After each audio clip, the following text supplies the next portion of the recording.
नमस्कार, मेरा नाम शुभम दुबे। सक्सेस एकेडमी आप सभी का बहुत बहुत स्वागत है। आज मैं आपके लिए एक नया वीडियो लेकर आया हूं। मैं इससे पहले 2 और वीडियो लेकर आया था जिसमें मैंने बताया था भारत और अंतर्राष्ट्रीय स्तर पर हम संख्याओं को किस तरीके से जानते हैं, किस तरीके से अंकों के रूप में, किस तरीके से संख्या के रूप में और उनको किस तरीके से पावर के रूप में जानते हैं। आज मैं आपके लिए एक ऐसा टॉपिक लेकर आया हूँ जो सभी लोग थ्योरी में पढ़ते हैं, मगर आज हम उसे प्रैक्टिकली देखेंगे। मगर मैं आपसे एक रिक्वेस्ट करना चाहता हूं कि मेरे जो चैनल है उसे सब्सक्राइब कीजिए, लाइक कीजिए और कमेंट में मुझे बताइए कि मैं इसमें क्या इम्प्रूवमेंट कर सकता हूं और क्या मैं इसमें और बेहतर तरीके से आपको बता सकता हूं। अब मैं अपने टॉपिक पर आता हूं। मैं आज बताऊंगा आपको संख्या रेखा, मतलब इंग्लिश, हिंदी और इंग्लिश कंबाइंड है। ये क्लास हिंदी और इंग्लिश वालों के लिए कंबाइंड है। तो संख्या रेखा मतलब नंबर लाइन, हम इंग्लिश में नंबर लाइन कहते हैं, इसके बारे में बताऊंगा। धनात्मक संख्या, पॉजिटिव नंबर्स, ऋणात्मक संख्याएं, नेगेटिव नंबर्स, प्राकृतिक संख्याएं, नेचुरल नंबर्स, पूर्ण संख्याएं, होल नंबर्स, पूर्णांक संख्याएं, इंटीजर्स नंबर्स। तो सबसे पहले हम देखेंगे संख्या रेखा क्या होती है। हम जैसे कि ये मैंने रेखा खींची है, इसे हम क्या बोलेंगे? हिंदी में रेखा बोलेंगे। अब इसे हमने क्या बोला? रेखा। और इंग्लिश में हम इसे क्या बोलेंगे? लाइन। ठीक है। जब मैं इस रेखा में कोई संख्याएं लिखने लगूं, मतलब संख्याएं काउंट करने लगे, तो उसे क्या कहेंगे? संख्या रेखा। क्या कहेंगे? संख्या रेखा, मतलब नंबर्स, नंबर लाइंस। ठीक है। अब इसे हम क्या बोलेंगे? संख्या रेखा। इसमें कैसे नंबर काउंट होंगे?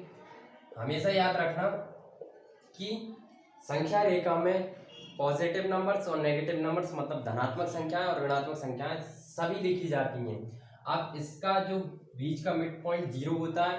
अब 0 के जो बाईं ओर होती हैं उसे हम बोलते हैं 1, मतलब पॉजिटिव नंबर्स 1 2 3 4 5 से लेकर इनफाइनाइट तक, मतलब अनंत तक की सभी संख्याएं, मतलब जितनी भी संख्याएं होती हैं वो सब हम इसमें काउंट कर सकते हैं, संख्या रेखा पर लिख सकते हैं। ठीक है, यहाँ तक आपको क्लियर हुआ? यहाँ तक -1, -2, -3, -4, -5, ऐसे ही इनफाइनाइट तक की सभी संख्याएं हम इसमें लिख सकते हैं। ठीक है, ये आपको क्लियर हुआ संख्या रेखा क्या होती है, जिसमें हम संख्याओं को लिखते हैं। ठीक है, और उसको धनात्मक संख्याएं भी लिखते हैं, मतलब इन्हें हम क्या बोलेंगे? इन संख्याओं को धनात्मक संख्याएं, क्योंकि इसमें पॉजिटिव चार्ज लगा रहता है नहीं है, मगर इसमें क्या होता है? पॉजिटिव चार्ज छुपा होता है, इसलिए ये संख्याएं पॉजिटिव संख्याएं कहलाती हैं। मतलब धनात्मक संख्याएं होती हैं।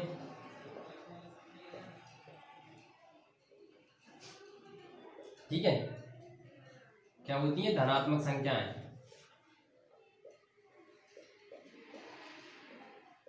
यहां तक आपको क्लियर हुआ? अब ये क्या है? मतलब माइनस वाली है तो ये ऋणात्मक होंगी, ऋणात्मक संख्याएं। ठीक है, यहां तक आपको क्लियर हुआ? इसको हम क्या बोलते हैं? नेगेटिव नंबर्स इंग्लिश में।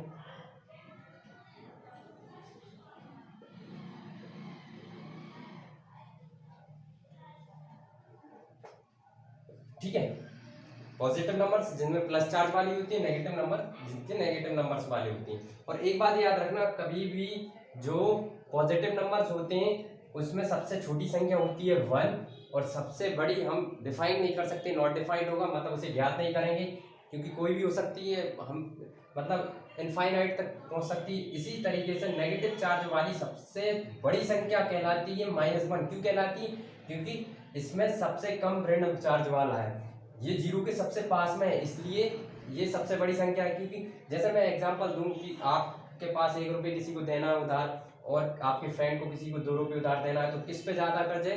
मतलब किस पे नेगेटिव चार्ज, किस पे? 2 वाले पे।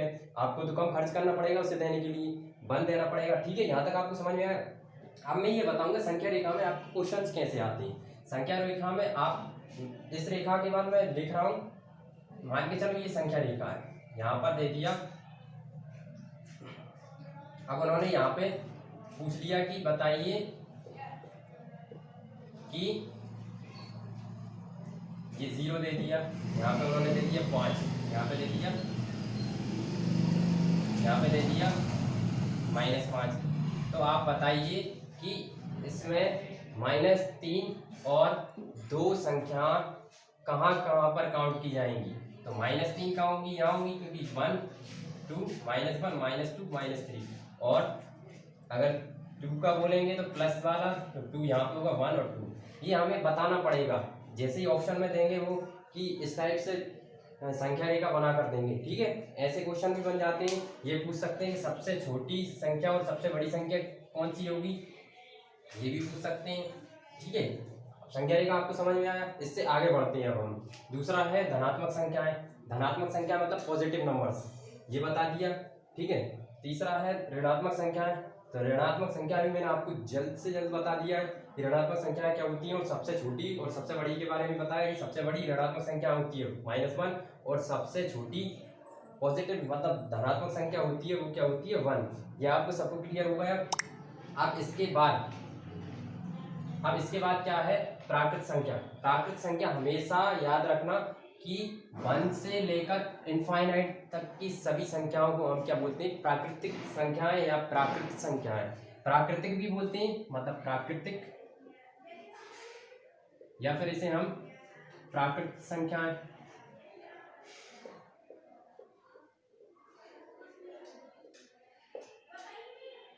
इसको इंग्लिश में बोलेंगे natural number.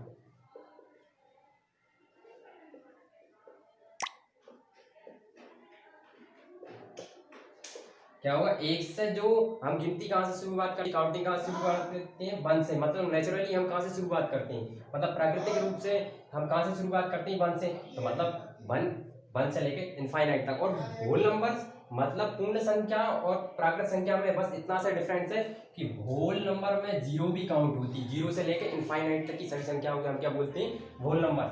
Whole numbers means पूर्ण संख्याएं। पूर्ण संख्याओं का आप देखो, पूर्ण संख्याओं का मतलब क्या होता है, पूर्ण मतलब पूरा होना। मतलब 0 अभी अधूरे थे संख्याएं, अब जब 0 सम्मिलित हो गई तो वो क्या होगा, पूरा हो गया। तो पूर्ण संख्याएं, तो हिंदी में क्या बोलेंगे, पूर्ण संख्याएं।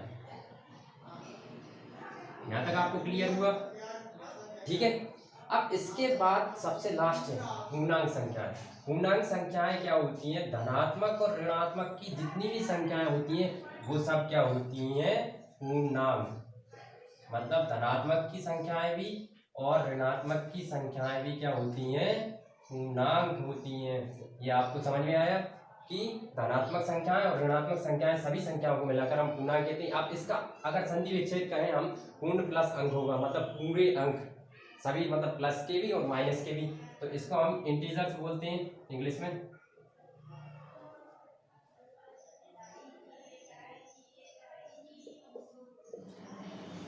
आपको ये सभी को समझ में आया होगा कि धनात्मक ऋणात्मक संख्याएं क्या होती हैं, पूर्णांक होती हैं। आज मैंने जो वीडियो बनाया था, मुझे जहाँ तक भरोसा है आप सभी को समझ में आया होगा, अच्छे से समझ में आया होगा। मेरी आप सभी से एक रिक्वेस्ट है, मेरे चैनल को सब्सक्राइब जरूर कीजिए। अगर आपको पसंद आए सब्सक्राइब कीजिए, शेयर कीजिए, लाइक कीजिए और कमेंट में मुझे बताइए कि मैं इसमें क्या इम्प्रूवमेंट कर सकता हूँ। धन्यवाद।